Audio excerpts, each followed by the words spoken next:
Hello, welcome to Eve's Wisdom. I'm Yvonne High, your host, and today we're going to be talking about parenting in the 21st century.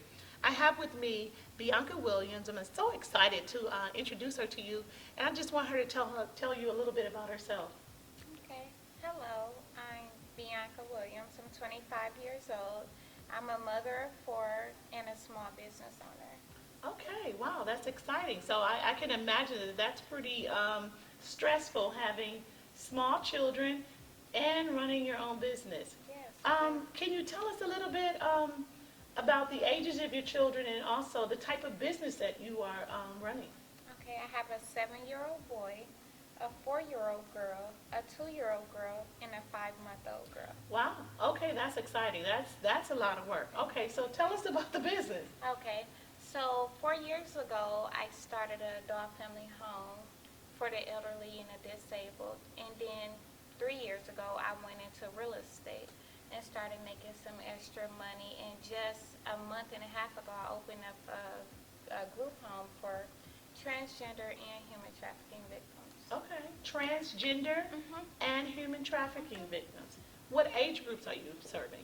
17 to 21. Okay, tell us a little bit about that. How is that affected your life, your children's lives? You know, when you're interacting with your children, you're married? No, I'm not married. Okay, so how is that affecting your life? I mean, that sounds like a big baby, just the business itself. So it's affected my life a lot. To see the kids or the younger generation coming up after me, because I'm 25 years old, they are really stressed out and really depressed and really at within and want to give up.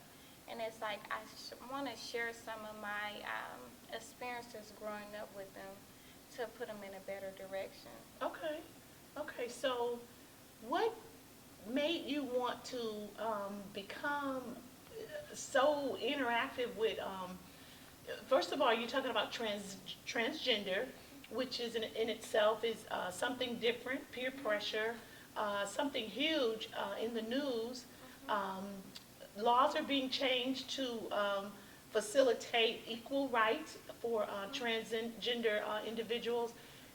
What what prompted you to get involved in this way? Okay.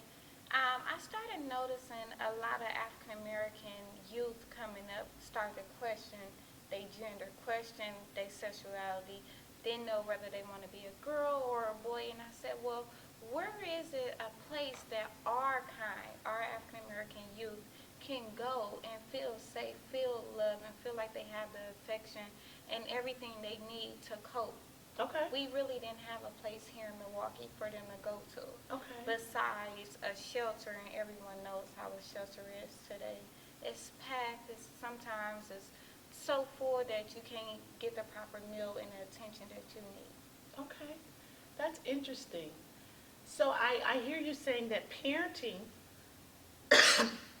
is more than just providing food, shelter, and education. Now we're dealing with a social and an emotional need because when children don't feel like they fit in, or even having to share that with a parent, I can imagine that that's in itself would cause panic. Yes, it will. And we have a lot of panic in the world. We have a lot of panic in Wisconsin. People are panicking about education. They're panicking about who's going to care for our elderly, who's going to care for, is there going to be enough money? Now we're thinking about wars. You know, that's just been in the news recently. Why do you think education is so critical? What I mean by education, educating ourselves about understanding the transgender. Why is it important?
Because if we don't know what our youth are facing, we can't treat them, we can't help them or guide them in the right direction. That's why I believe it's so important today.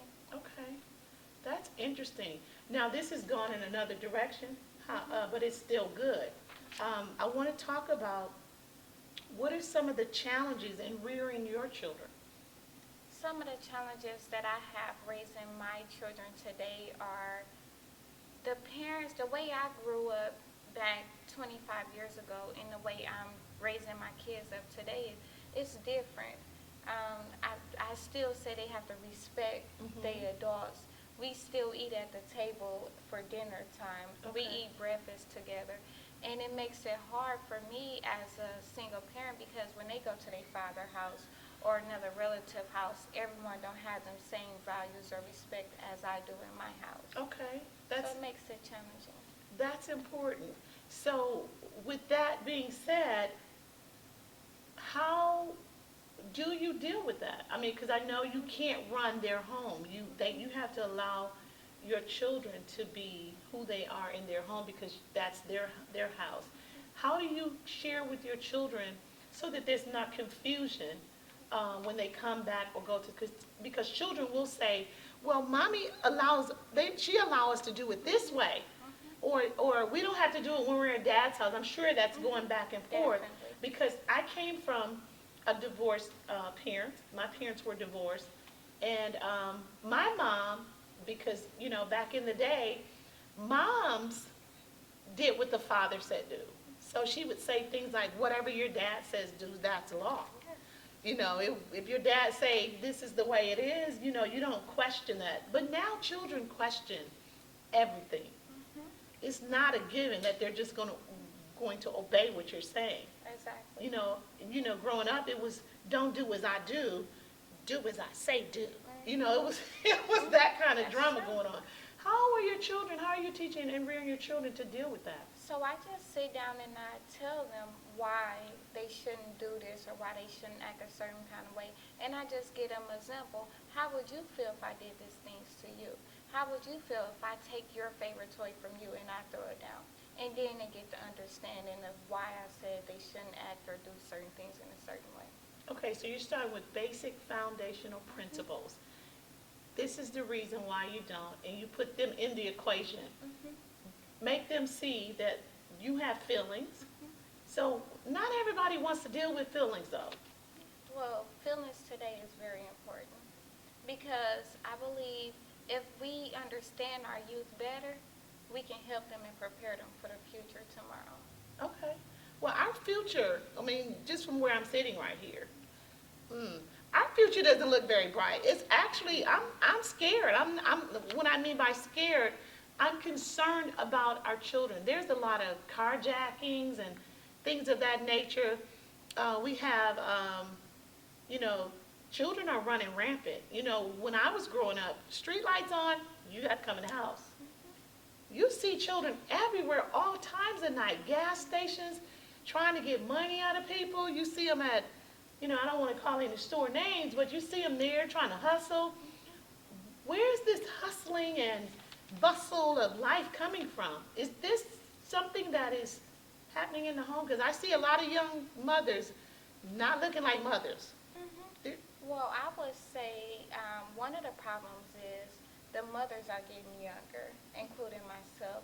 Another problem is today mothers are working 2 and 3 jobs just to make a way and provide for their families. Yeah.